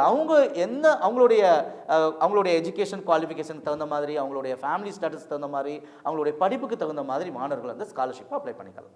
இப்போ இந்த மாதிரியான ஸ்காலர்ஷிப்லாம் எப்போ சார் அப்ளை பண்ணணும்? அதை பற்றி கொஞ்சம் விரிவாக சொல்லுங்கள். ஸ்காலர்ஷிப் அப்ளை பண்ணுற டைம் எல்லாம் வந்து பார்த்திங்க அப்படின்னா இந்த ஏப்ரல் மேலேருந்து ஸ்டார்ட் ஆகும். இந்த மேலேருந்து ஸ்டார்ட் ஆகி அக்டோபர் வரை ஸ்காலர்ஷிப் எல்லாம் ஓப்பனில் இருக்கும். மாணவர்கள் ஸ்காலர்ஷிப்பை பற்றி தெரிஞ்சுக்கிறதுக்கு என்ன பண்ணலாம் அப்படின்னா இப்போ நான் சொன்ன என் புக்கை பார்க்கலாம். இன்னொன்று இன்றைக்கி நமக்கு கூகுள் இருக்குது. கூகுளில் போய் இந்தியன் ஸ்காலர்ஷிப்ஸ் இன் இந்தியா 2024ன்னு கூகுளில் டைப் பண்ணனாலே என்னென்ன ஸ்காலர்ஷிப்லாம் இருக்குங்கிறது வந்துருக்கும். ஓகேங்களா? ஸோ அப்போ சில ஸ்காலர்ஷிப்லாம் உதாரணமாக லோரல் யங் உமன் இன் இந்தியா அப்படின்னு ஒரு ஸ்கீம் இருக்குது. அந்த ஸ்கீம் பார்த்திங்கன்னா உமன்ஸ் சயின்ஸில் படிக்கிறதுக்கு, சயின்ஸில் ரிசர்ச் பண்ணுறதுக்கு அவங்க 80% மார்க் +2ல் எடுத்திருந்தாங்கன்னா 2 lakhs வரை ஸ்காலர்ஷிப் கொடுக்குறாங்க. ஸோ இந்த மாதிரி நிறையா ஸ்கீம்ஸ் இருக்குது மாணவர்களுக்கு. ஓகேங்களா? ஸோ அதே மாதிரி வந்து பார்த்திங்க அப்படின்னா மாணவர்கள் வந்து இன்ஸ்பயர் ஸ்காலர்ஷிப்னு இருக்கு ஒன்று. இன்ஸ்பயர் ஸ்காலர்ஷிப் என்னென்னா மெடிக்கலில், ஓகேங்களா, MBBS, இன்ஜினியரிங்கில் இந்த மாதிரி டாப் ரேங்கிங் வாங்கின மாணவர்களுக்கு வந்து 80,000 rupees ஸ்காலர்ஷிப் கொடுக்குறாங்க. ஸோ இந்த மாணவர்கள் ஸ்காலர்ஷிப் எல்லாம் ஆன்லைனில் தான் அப்ளை பண்ணணும். அப்ளை பண்ணுறதுக்கு முன்னாடி ஆன்லைனா ஆஃப்லைனான்னு பார்க்கணும். ஸோ ஒவ்வொரு ஸ்காலர்ஷிப்புக்கும் டாக்குமெண்ட்டு எலிஜிபிலிட்டி வந்து வேரி ஆகும். அதெல்லாம் படித்து பார்த்துட்டு ப்ராப்பராக மாணவர்கள் வந்து டாக்குமெண்ட்லாம் வச்சுருக்கணும். மாணவர்கள் என்ன வச்சுருக்கணும், அவங்களுடைய கல்லூரியில் சேர்றதுக்கு முன்னாடி அவங்க டாக்குமெண்ட்லாம் எப்போயுமே ஸ்கேன் பண்ணி சாஃப்ட் காப்பியாக வச்சுக்கிறணும். அவங்களுடைய 10th mark sheet, +2 mark sheet, அவங்களுடைய இன்கம் சர்டிஃபிகேட்டு, ஓகேங்களா, அதுக்கப்புறம் அவங்க பாஸ்போர்ட் சைஸ் ஃபோட்டோ, மாணவர்களுக்கு பேங்க் அக்கௌண்ட்டு, ஓகேங்களா. ஸோ இந்த மாதிரி ஃபஸ்ட் கிராஜுவேட் சர்டிஃபிகேட், இந்த மாதிரி எல்லாமே மாணவர்கள் வந்து ஸ்கேன் பண்ணி அவங்க சாஃப்ட் காப்பியாக அவங்க சர்டிஃபிகேட்டை வச்சுக்கிறணும். அப்ளை பண்ணுற டைமில் ஆன்லைனில் அப்ளை பண்ணுற மாதிரி இருக்கும். ஸோ அப்ளை பண்ணணும். சில ஸ்காலர்ஷிப் வந்து ஆஃப்லைனில் டாக்குமெண்ட் வச்சு அப்ளை பண்ணுற மாதிரி இருக்கும். அது மாணவர்கள் அப்ளை பண்ணலாம். எலிஜிபிலிட்டி பார்த்து ப்ராப்பராக அப்ளை பண்ணாங்கன்னா மாணவர்களுக்கு அந்த ஸ்காலர்ஷிப் கிடைக்கிறதுக்கான வாய்ப்பு இருக்குது. டிஸ்டன்ஸ் எஜுகேஷனில் படிக்கிறவங்களுக்கு ஸ்காலர்ஷிப் இல்லை. மாணவர்கள் வந்து ஃபெயில் ஆகிட்டானாலும் கூட, இப்போ ஒரு 1 இயர் ஸ்காலர்ஷிப் கிடச்சிருது, செகண்ட் இயர் ஸ்காலர்ஷிப் கிடைக்கணும் அப்படின்னா ஏதாவது சப்ஜெக்ட்டில் ஃபெயில் ஆகிட்டா கண்டிப்பாக ஸ்காலர்ஷிப் ரினியூவல் பண்ண முடியாது. ஸோ அதனால் மாணவர்கள் இதெல்லாம் கருத்தில் கொண்டு மாணவர்கள் படிக்கணும். சமீபத்தில் ஐஐடி மெட்ராஸில் BSc programming and data science வந்து எழுதுறதுக்கு ஜேஇ தேர்வு தேவையில்லை அப்படின்னு வந்து சொல்லியிருந்தாங்க. அந்த படிப்புக்கான ஸ்கோப் எப்படி சார் இருக்குது, அதை பற்றி சொல்லுங்கள் சார். எல்லா படிப்புகளுக்குமே ஸ்கோப் இருக்குது, ஓகேங்களா. அந்த ஸ்கோப்பை பயன்படுத்தி கொடுக்கக்கூடிய திறமை மாணவர்கள் கையில் தான் இருக்குது. மாணவர்கள் ஐஐடியில் படித்தானாலும் தான் திறமையை வளர்த்துக்கிறல அப்படின்னா கண்டிப்பாக அவங்களுக்கு ஸ்கோப் இல்லை. மாணவர்கள் சாதாரண கல்வி நிறுவனத்தில் படித்து சர்டிஃபிகேட் வாங்கினாலும் அவங்களுடைய திறமையை டெவலப் பண்ணிக்கிட்டாங்க, ஸ்கில்லை டெவலப் பண்ணிங்கன்னா கண்டிப்பாக வாய்ப்புகள் இருக்குது, ஓகேங்களா. ஸோ இந்த சர்டிஃபிகேட்லாம் ஜஸ்ட் கலர் ஷீட்டு. எப்போ இதுக்கு வேல்யூ கிடைக்கும் அப்படின்னா நம்ம கிட்ட இருக்க திறமையை வச்சு தான். நம்மளுடைய திறமை இருந்துச்சுன்னா மாணவர்களுக்கு வாய்ப்புகள் அதிகம் இருக்குது. இப்போ இந்த ஐஐடி வந்து இந்த ப்ரோக்ராம் கொண்டு வந்திருக்காங்க, ஓகேங்களா. இந்த ப்ரோக்ராமுடைய பேர் என்னென்னா PS data science and application அப்படின்னு. இவங்க எந்த நோக்கத்தில் கொண்டு வந்திருக்காங்கன்னா யார் வேணாலும் படிக்கலாம், ஓகேங்களா. எங்கே இருந்து வேணாலும் படிக்கலாம், எனி டைம் படிக்கலாம். அந்த மாதிரி ஒரு இதில் வந்து ஆன்லைனில் வந்து கொண்டு வந்திருக்காங்க, ஓகேங்களா. ஸோ இதனுடைய ஸ்ட்ரக்சர் ரொம்ப நல்ல ஸ்ட்ரக்சரு. பட் ஆனால் இதனுடைய ஃபீஸ் ஸ்ட்ரக்சர்லாம் ரொம்ப அதிகம், ஓகேங்களா. ஸோ எப்போயுமே நான் மாணவர்களுக்கு ரெக்கமெண்ட் பண்ணுறது உங்களுடைய விரலுக்கு ஏற்ற விற்கும், உங்கள் ஃபேமிலி சுச்சுவேஷனை பொறுத்து. ஏன்னா இன்றைக்கி நிறையா மாணவர்கள் வந்து டாப் இன்ஸ்டியூட்டில் லக்ஸில் செலவு பண்ணி படித்தா தான் சம்பாதிக்க முடியும்னு சொல்லிட்டு வீட்டில் ஒன்றுமே இல்லைனாலும் கடன் வாங்கி என்ன செய்கிறாங்க, படிக்கணும், லோன் வாங்கணும், படிக்கணும் அப்படிங்கிறது வந்துடுறாங்க. அந்த மாதிரி இதுக்கு எப்போயுமே போகக்கூடாது. தாங்கிட்ட என்ன இருக்கோ, தான் ஃபேமிலி சுச்சுவேஷன் என்னவோ அதுக்கு தகுந்த மாதிரி படித்தாங்க அப்படின்னா, ஏன் உங்களுடைய திறமையை வளர்த்துக்கிட்டு என்ட்ரன்ஸ் எக்ஸாம் மூலிமா ஸ்காலர்ஷிப் மூலிமா படிச்சிங்கன்னா கண்டிப்பாக நீங்கள் படிக்கலாம், ஓகேங்களா. ஸோ இப்போ இந்த கோர்ஸுக்கான ஃபீஸ் வந்து ஐஐடியில் வந்து ரொம்ப அதிகம் தான், ஓகேங்களா. இப்போ இந்த கோர்ஸுடைய ஸ்ட்ரக்சர் என்ன அப்படின்னா எப்போ எங்கேருந்து வேணாலும் ஆன்லைனில் படிக்கலாம், ஓகேங்களா. ஸோ அது ஏஜ் லிமிட் கிடையாது, ஓகேங்களா. இந்த பிஎஸ் இது கோர்ஸ் பேர் PS data science and application 4 years course. இதுக்கு வந்து என்ன அப்படின்னா இது 4 டிவிஷனாக பிரிச்சிருக்காங்க. ஃபஸ்ட்டு என்ட்ரி வந்து என்ன அப்படின்னா மாணவர்கள் ஒரு 4 வாரம் வந்து அவங்களுக்கு வந்து குவாலிஃபையர் எக்ஸாமினேஷன் ஒன்று இருக்குது, அதை கிளியர் பண்ணணும். இந்த குவாலிஃபையர் எக்ஸாமினேஷனுங்கிறது 4 வாரம் மாணவர்களுக்கு வந்து கிளாஸ் நடக்கும், சப்ஜெக்ட் பேஸ் பண்ணி கிளாஸ் நடக்கும். அதுக்கு அசைன்மெண்ட்டு ஒவ்வொரு வாரமும் அசைன்மெண்ட் கொடுப்பாங்க. இந்த அசைன்மெண்ட்டில் அவங்க வாங்குகிற மதிப்பெண்களை பொறுத்து, இந்த 4 வாரமும் சேர்த்து வாங்குகிற டோட்டல் மதிப்பெண்களை பொறுத்து எலிஜிபிள் இருந்தாங்கன்னா, குவாலிஃபையர் ஆனாங்க அப்படின்னா மாணவர்கள் இதுக்கு படிக்கிறதுக்கு தகுதியாகிறாங்க. இப்போ இந்த மே மாதம் தான் அப்ளை பண்ணுறதுக்கு லாஸ்ட் டேட், ஓகேங்களா. அப்போ தகுதி ஆயிடுறாங்க மாணவர்கள், ஓகே. தகுதி ஆனதுக்கப்புறம் மாணவர்கள் ஜாயின் பண்ணுறாங்க, அட்மிஷன் ஜாயின் பண்ணுறாங்க, குவாலிஃபையர் எக்ஸாம் கிளியர் பண்ணி ஜாயின் பண்ணுறாங்க அப்படின்னா ஃபஸ்ட்டு அவங்க ஃபவுண்டேஷன் லெவல் கோர்ஸுக்கு போவாங்க, ஓகேங்களா. ஃபவுண்டேஷன் லெவல் கோர்ஸ் முடித்ததுக்கப்புறம் அதோடு அவங்க வந்து எக்ஸிட் ஆகனா ஆகிக்கலாம். ஃபவுண்டேஷன் லெவலில் என்னென்னா certificate in programming or data சயின்ஸ்னு சொல்லி சர்டிஃபிகேட் கொடுத்துருவாங்க. அதோட போதுன்னா எக்ஸிட் ஆகிக்கலாம். இது வந்து மல்டி எக்ஸிட் இருக்கக்கூடிய கோர்ஸ், ஓகேங்களா. இப்போ ஒரு பிஎஸ்சி கோர்ஸ் ஒன்று பண்ணுறோம் அப்படின்னா ஃபஸ்ட் இயரில் ஸ்டார்ட் பண்ணி 3 இயர்ஸ் முடிச்சா தான் சர்டிஃபிகேட் வாங்கிட்டு வர முடியும். ஆனால் இது அப்படி இல்லை. ஃபவுண்டேஷன் கோர்ஸில் எக்ஸிட் ஆகலாம். கன்டினியூ பண்ணுறாங்க அப்படின்னா அடுத்து என்ன செய்வாங்க, டிப்ளமோ கோர்ஸ் போவாங்க. Diploma in data science and இன்ஸ் அப்ளிகேஷன் அப்படின்னு போவாங்க. அது 1 இயர் முடிஞ்சதுக்கப்புறம் அதில் எக்ஸிட் ஆனாலும் ஆகலாம் மாணவர்கள், ஓகேங்களா. ஐஐடி சர்டிஃபிகேட் கொடுக்கும். டிப்ளமோ முடிச்சதுக்கப்புறம் ஓகே நான் கன்டினியூ பண்ணி டிகிரி லெவலில் பண்ணணும் அப்படின்னா பிஎஸ்சி டிகிரியாக பண்ணணும்னா BSc data science and application படித்தாங்கன்னா 3 வருஷம். அப்போ முடிச்சுட்டு கூட மாணவர்கள் வெளியாகலாம், ஓகேங்களா. ஸோ இல்லை நான் வந்து பிஎஸ் 4 வருஷம் படிக்கணும் அப்படின்னா 4வது வருஷமும் கன்டினியூ பண்ணாங்க அப்படின்னா பிஎஸ் 4 இயர்ஸ் படித்து ஐஐடியிலேருந்து சர்டிஃபிகேட் வாங்குறாங்க. இவங்க ஐஐடியோடைய அலுமினி ஆயிடுவாங்க. எல்லாம் ஹை லெவல் ஃபேக்கல்ட்டி தான் சப்ஜெக்ட்ஸ்லாம் எடுக்கிறாங்க. பட் ஐஐடியில் படித்தானாலும் சரி, ஸ்கில்லை நீங்கள் டெவலப் பண்ணலாம் அப்படின்னா கண்டிப்பாக ஜாப் கிடைக்காது. நான் ஐஐடியில் படிச்சிருக்கேன், ஐஐடியில் படிக்க எனக்கு ஜாப் கொடுக்கணும் அப்படின்லாம் கிடையாது. ஸ்கில் இருந்தால். அது மாதிரி சமீபத்திய ஆண்டுகளில் வந்து இன்ஜினியரிங் படித்தா வேலை கிடைக்காது அப்படின்றது ஒரு மாதிரி திரைப்படம் அளவுக்கு இன்ஜினியரிங் படித்தவங்களை வந்து கிண்டல் பண்ணுறது வந்து நம்மளால் பரவலாக பார்க்க முடியுது. இன்ஜினியரிங் படிப்புகளுக்கான ஸ்கோப் எதிர்காலம் எப்படி சார் இருக்குது? இப்போ இன்ஜினியரிங் படித்தா வேலை இல்லை, ஆனால் இன்ஜினியரிங் கற்றுக்கிட்டா அதுக்கு இருக்க வேல்யூ வந்து வேறு எதுலையும் கிடையாது, ஓகேங்களா. ஸோ இன்ஜினியரிங் மட்டும் இல்லை சார், மெடிக்கல் படித்தா வேலை கிடையாது, மெடிக்கலை கற்றுக்கிட்டா வேலை இருக்குது.